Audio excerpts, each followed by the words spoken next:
likely adopt it. Cusi and other PDP Laban officials still have no response regarding this. Mai? Thank you, Amor Santos there reporting. With Senator Bongo withdrawing from the presidential race, will President Duterte's endorsement of another aspirant translate to votes come May 2022? Our correspondent Stanley Gahete takes a look at possible scenarios. 37-year-old Rona Rodriguez benefits from a chain of government, medical and financial services called Malasakit Center in relation to health complications arising from her pregnancy. Medyo may problema sa pagbubuntis ko eh. So, siyempre may mga babayaran, di ba? So, tinuro nila ako sa Malasakit Center. Wala rin akong binayaran. The one-stop shop is a brainchild of Senator Bongo, and Rona associates it with the lawmaker's decision to quit the presidential race. Sayang, at least marami pa rin siyang matutulungan pag naging presidente siya. Political analyst Dennis Blanco says, while Go was instrumental in the setting up of over 150 Malasakit centers nationwide, the lawmaker cannot bank on public support for the program to bring in the votes.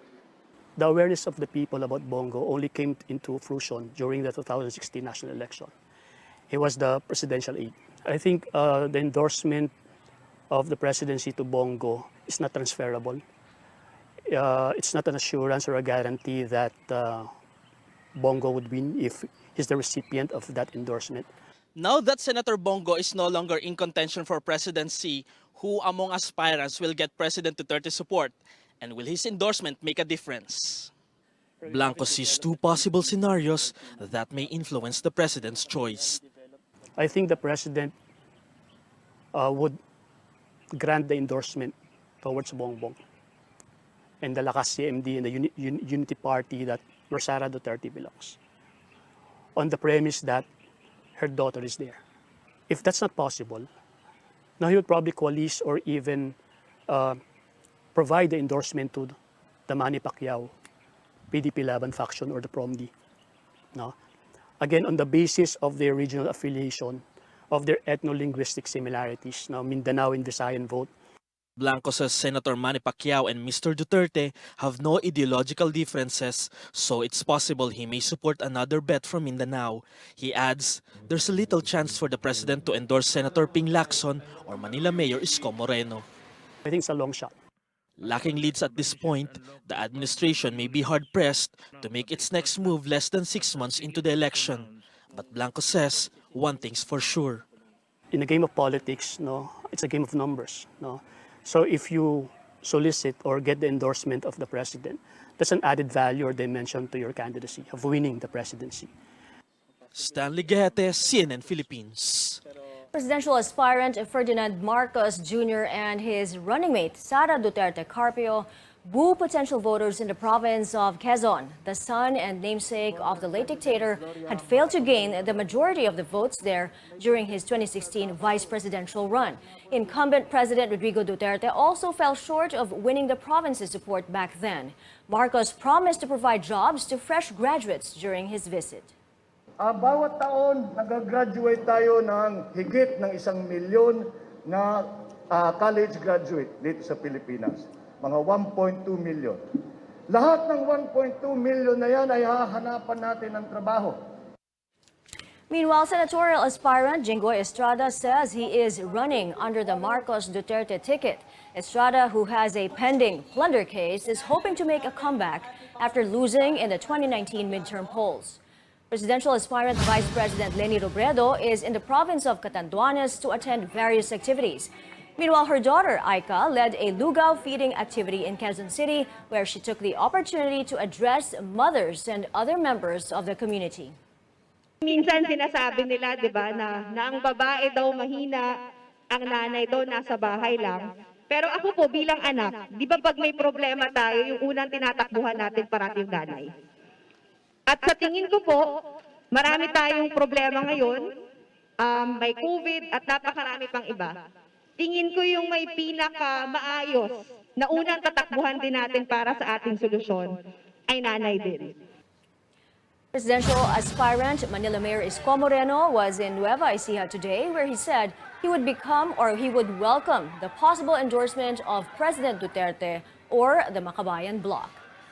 Tech company Google announces it will not accept election-related ads during the campaign period for the 2022 national polls. Google says the policy will run from February 8, 2022 until Election Day on May 9. The move covers election advertisements purchased through Google Ads, Display, and Video 360, as well as shopping platforms that advertisers intend to place on Google and YouTube. Straight ahead, nearly outshining the holiday season, pageant season is almost upon us. Find out where you can watch the Miss World Coronation Night. And this Korean star is set to play a fan favorite on a remake of the viral series Money Heist. Details when we come back.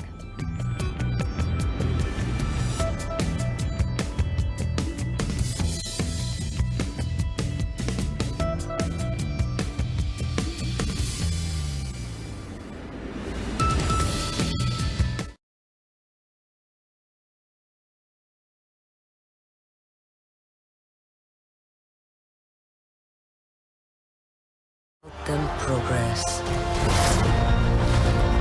and seen them accomplish wonders.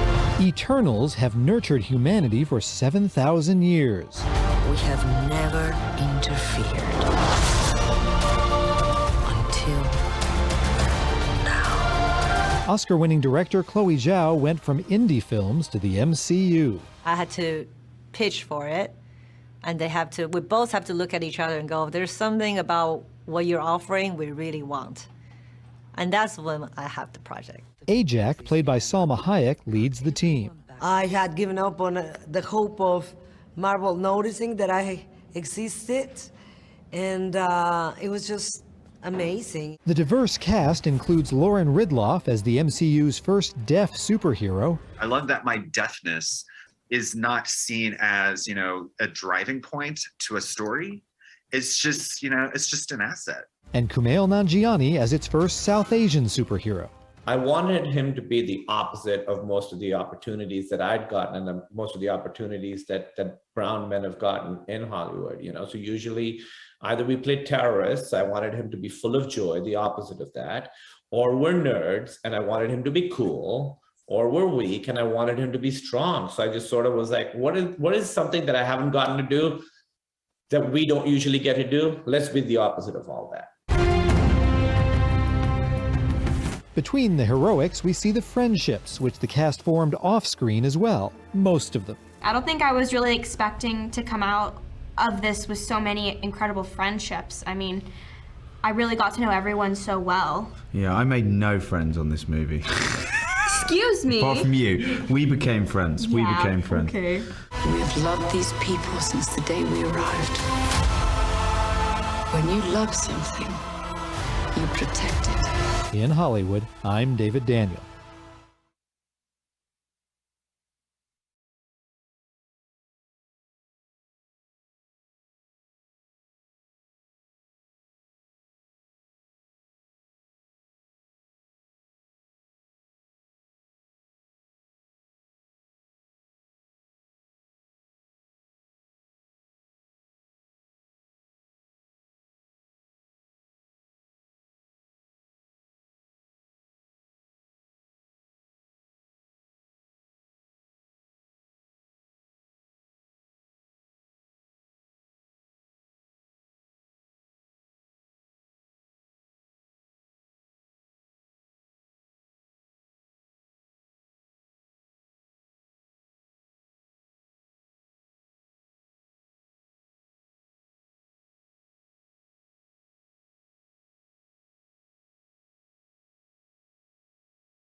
Welcome back. Perhaps the best gift before Christmas, a crown for the Philippines. We have less than a month until the Miss World Coronation Night on December 16, where Tracy Marine Perez is set to represent the country.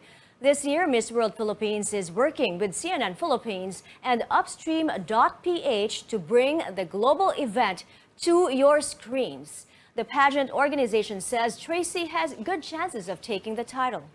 Pageant bloggers, local and international, saying that she has a big chance. Philippines is always in top of the mind of in different pageants, especially now that I think we got most of the crown this year. And I'm very positive that she can make it because she has a total package. I think it's something to watch out for, especially yung mga Filipinos no, na nag-anticipate, yung mga mahilig sa mga beauty pageant. Diba? So we want to be able to bring it to them live. Find out more about Tracy's journey in the Winning the Crown special and catch the Miss World Coronation Night airing December 17th, only here on CNN Philippines. From one Netflix hit series to another, Squid Game's Park Hae-soo is stepping into the role of Berlin in the Korean version of Money Heist. The star talked about being a fan of the Spanish original and said he looks forward to their remake's 2022 release. Park also received a special gift from Berlin actor Pedro Alonso, the iconic Salvador Dali mask from the show. 한국판 종이의 집에서도 저희가 이 달리 마스크만큼이나 특별한 마스크를 쓰는데요. 내년 초에 한국판 종이의 집의 가면이 공개되면 저도 꼭 페드로님에게 그 가면을 선물로 보내드리도록 하겠습니다. The final episodes of the original Money Heist come out this Friday. With December finally here, it looks like netizens are ready for the start of the holiday season and the end of the year. December 1 entered Twitter trends today. One person's tweet is more of a reminder. They're letting everyone know that they're already accepting Christmas gifts or pamasko. Meanwhile, this netizen spotted a reindeer missing out on the Christmas spirit this early in the month. And another post urges people to cap the year off with a merry disposition by starting the month with a smile. Happy December to everyone, and let's make the most out of our last adventures for 2021. We have 24 days left before Christmas, and that's it for now. Join me again on News.ph at 7 p.m. I'm Maya Rodriguez for Newsnight, where we go above and beyond the headlines.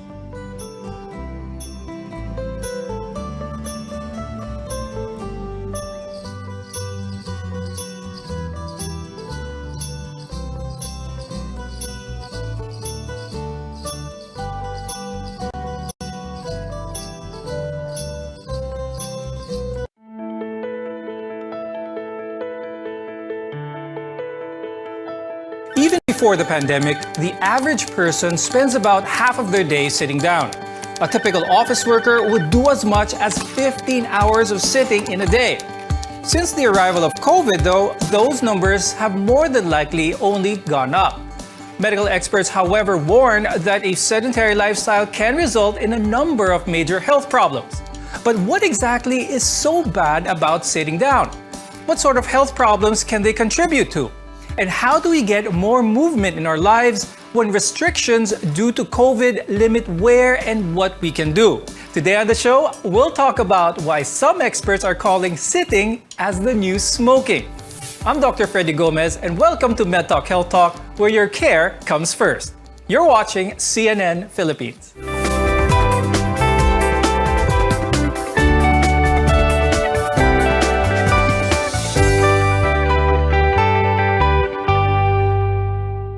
The body is meant to move. When you sit down, you use less energy.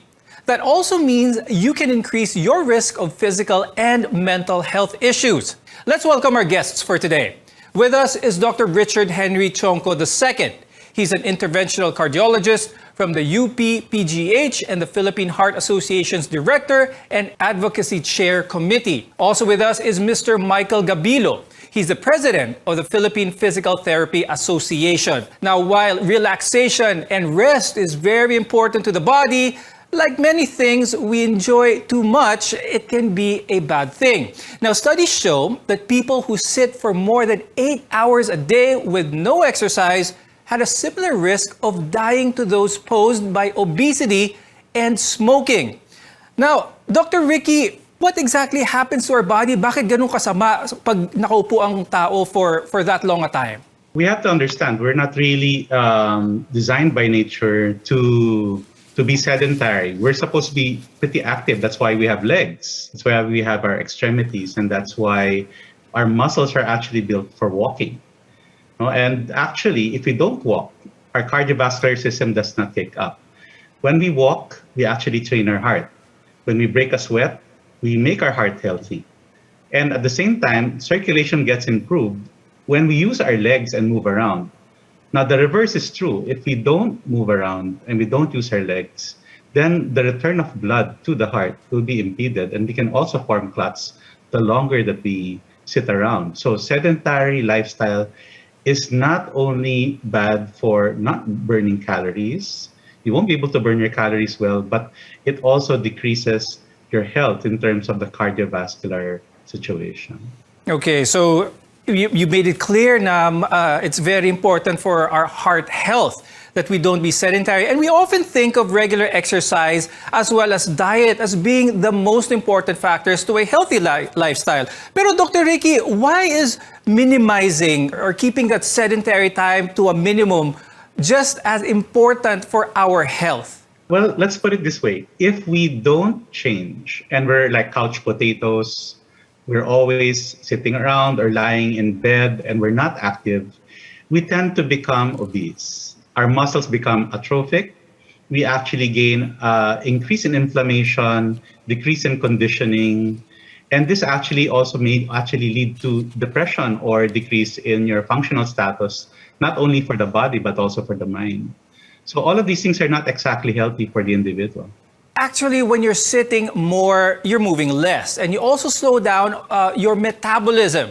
Now, let's remind our audience again about the benefits of exercising on a regular basis. Now, I emphasize here on a regular basis because I'd like to ask Mike about this. They say that regular exercise on a regular basis is what really counts. How important is this, Mike? A lot of people work for a huge number of days in the week, and they just find enough time for health exercise, probably on the weekends. Is this enough exercise for the average person? So exercise for like 2 days in a week will not really match or will not really answer or reverse some of the possible risks that you can acquire. So it should be really on a regular basis. And the type of exercise or physical activity that you should be doing will be really dependent on your age. So there are specific exercise appropriate for each age bracket. Studies say that people who move more during the course of the day are not just physically healthier, but mentally as well. Now, when you're active, you also activate happy hormones like serotonin, dopamine, oxytocin, as well as endorphins. Now, Dr. Ricky, itong mga hormones na to, ano ba yung mga benefits na ito? Bakit sila tinawag na happy hormones para sa ating katawan? So the more exercise that we do in a week, then that reaches around 1 hour a day for most days of the week, 5 times or more a week, is tied into less depression, which means that we actually function better is because these endorphins are like neurotransmitters, or they're actually substances in the brain that only get released or usually get released with exercise, with adequate exercise. So when this happens, it makes us actually sound in mind. And when we're sound in mind, we're actually also sound in body. So when we actually do have more endorphins, it's because of the exercise. We not only train our mind, but we also train our body.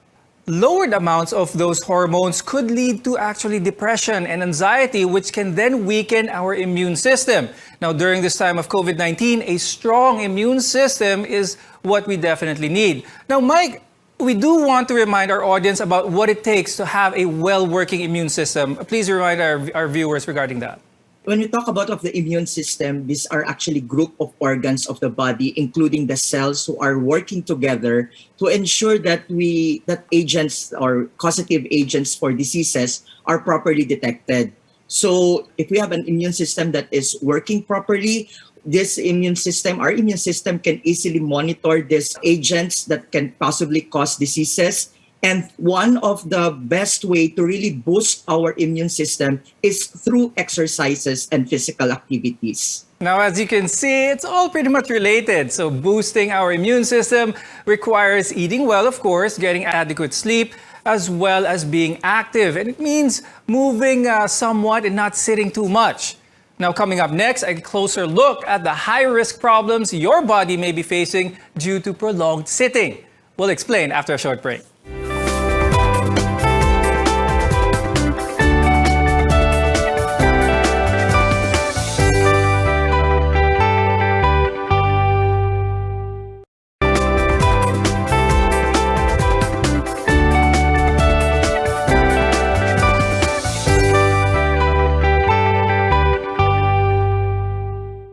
You're watching MedTalk Health Talk on CNN Philippines, where caring is our calling. I'm Dr. Freddy Gomez.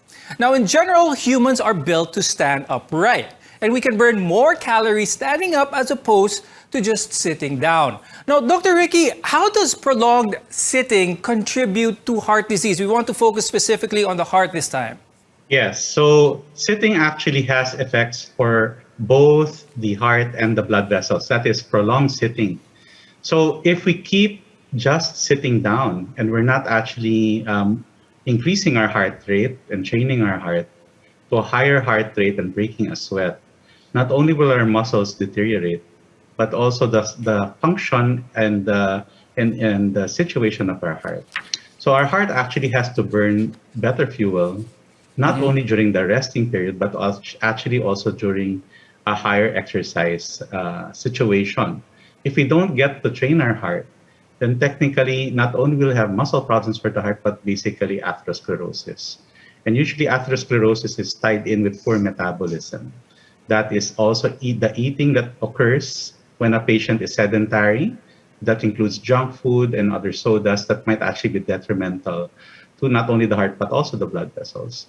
In patients actually are people who are actually on long flights, for example, just one long flight, like let's say anywhere between 12 and 19 hours, for example, and you don't do your foot pumps and you don't walk around when you're allowed to in the plane, out of 1 million people, around 1,000 people can get blood clots that can flow to the lungs. Okay, That's called pulmonary embolism. Now, Dr. Ricky, that's a very interesting point you made. So people in long flights, they can have some effect on the cardiovascular system, especially on their legs. Can this scenario be the same with those who are working from home for extended hours, sitting in front of their computers for several hours, going through several meetings or whatnot? That is not impossible. As we mentioned, 1,000 out of 1 million who are actually prolonged sitting. You know, sometimes when you're working intensely, you don't mind your body position, you don't mind moving around, and you think everything's okay because you're focused on the screen. But we not only have to rest our eyes and look away, we actually have to stand up and move our legs and in fact actually get a break. And if we don't get breaks by actually walking around, doing some semi-squats in place and doing some calisthenics in place, not making our heart work out, then we're actually up for trouble. And you also bring up important word there, which is atherosclerosis. Please explain to our viewers how this affects the heart eventually in the long run. Yes, so you know, atherosclerosis is a natural thing, and it's actually also a pathology or a problem. It's a natural thing because it occurs with age. And as we get older, even if we don't smoke or do all the bad things like a bad diet, our arteries tend to harden. But the thing is, it's worse for some more than others. And if we smoke, we eat the unhealthy foods like the fatty and the salty foods, our arteries become more brittle. Or in Tagalog, it's called like kinakalawang. No? Anong ba yung kalawang? It's like really more of compilation of dirt and inflammation that actually makes the caliber of our blood vessels smaller or narrower. And remember our own heart, which is the size of the fist, no? The blood vessels that are actually as big as highways are on top of the heart. And when those clog inside, then technically we will experience things like chest pain or even get a heart attack.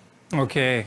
Now, when you sit for a long period of time, you also severely limit the calories that you can burn. And as a result, your body's ability to process those fat calories slow down as well. Now, Mike, talk to us about the effects of this katawan ng isang tao na palaging nakaupo. In exercise physiology, there is what we call metabolic equivalent. So the metabolic equivalent in its basic essence, it is the amount of oxygen needed by the body in order for us to perform a specific task or an activity. So the more oxygen that we consume, the more calories that we are burning. Now, if, for example, during muscle contraction or during muscle activities, because that's part of in order for us to perform activities, our muscles should contract. Muscle contraction would require oxygen. So, kapag tayo ay nakatayo or naglalakad tayo, there are more muscles being recruited. Therefore, since marami yung muscles na nare-recruit, we are burning more calories compared to sitting.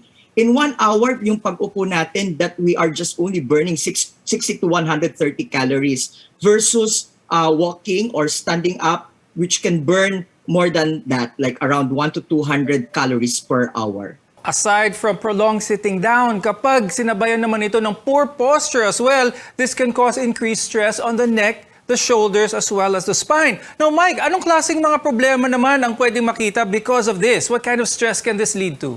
Because of the prolonged sitting that we are, most of the laborers or workers are experiencing right now because of the work from home setup. So maraming mga poor postures na enhance or na highlight during this time. So there could be some tightness of the muscles, particularly of the chest, the upper back, and the neck.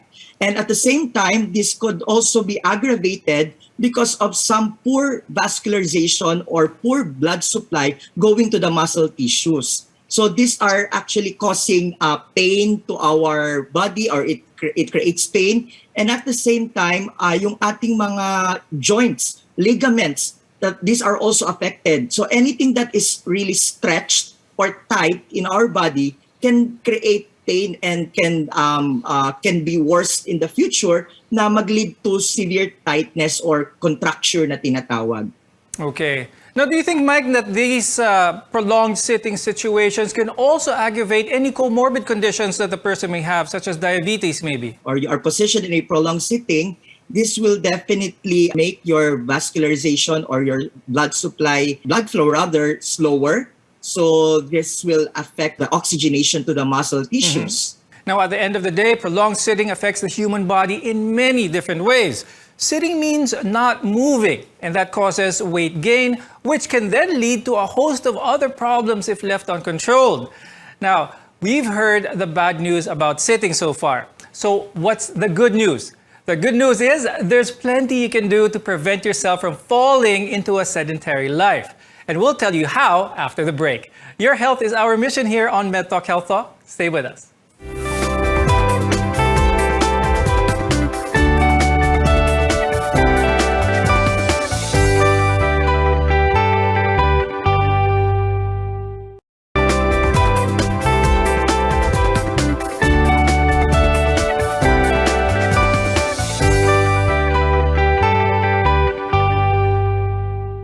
We put your health first here on the program. You're watching MedTalk Health Talk on CNN Philippines. And I'm Dr. Freddy Gomez. So far, we've been discussing how sitting too long can lead to multiple health issues. Now it's time to find out what we can do about it. While we all understand that the current pandemic makes it more difficult to get out and about, there are still plenty of things that we can do to offset the effects of a sedentary lifestyle. Now, these days, people may be moving as little as 60 minutes a day, which much of that is due to people using electronic devices for work as well as school. Now, Mike, what are some things that our viewers can do to add some movement while they are stuck at their desk, whether for work or for school? So if, for example, you observe that you've been sitting for like more than 45 minutes already, so it's time for you to actually stand up, do some squats. You can walk around the area. While you are walking, you can perform simple stretches of your shoulder, of your wrist muscles. You can do neck movements from side to side, front and back. And then you can also perform lunges, okay? That will somehow stretch your muscles of your lower limbs. And also, we have to incorporate proper breathing exercises because this will somehow, again, improve the oxygenation of our blood. That's right. And what we're trying to say here is to break up that cycle. So in between meetings and answering phone calls and emails, stand up, maybe move around a bit, stretch now and again. Now, just get up from that chair and move more than usual. But of course, leading an active life is the best way to combat the effects of a sedentary life, and it's never too late to start. Walking and biking are great ways to get exercise outside, but what if we're stuck inside? Dr. Ricky, what are some things that people can do kaya inside their homes to help keep them from becoming sedentary but still achieve that amount of work that the heart really needs? You know, actually, we get this notion that to exercise, you have to spend a lot, or actually run a lot around the neighborhood. That may be partly true, but not exclusive. We can actually, as mentioned a while ago, stand in front of our computer when we're walking and, as mentioned, doing the squats. But the point here is we have to do a number of reps. No? Anywhere between 30 to 50 reps of squatting or semi-squats, doing sidestepping. You know, these actually burn calories. And the more use of our leg muscles or the large muscle groups actually also increases the training capacity of our body and the heart. So the more reps that we do at home that include semi-squats or even lunges if we can, or even half jumping jacks, not necessarily push-ups, will actually get our body going. And you know that if we get our body going, we actually fight obesity and we actually also train the heart. Now remember, even a regular exercise routine may not be enough to offset the increased risks of too many hours of sitting down. However, adding some form of activity that's not necessarily a full-on exercise routine could greatly reduce these risks and possibly add even years to your life. We'd like to thank our guest, cardiologist Dr. Richard Henry Chonco II, and physical therapist Mr. Michael Gabilo. Maraming salamat sa expertise ninyong dalawa. So let's get on the move together, whether it's following a virtual workout, walking around the neighborhood, biking, or just standing up while working. Make sure to stay safe and stay active. I'm Dr. Freddy Gomez, and thank you for watching MedTalk Health Talk on CNN Philippines.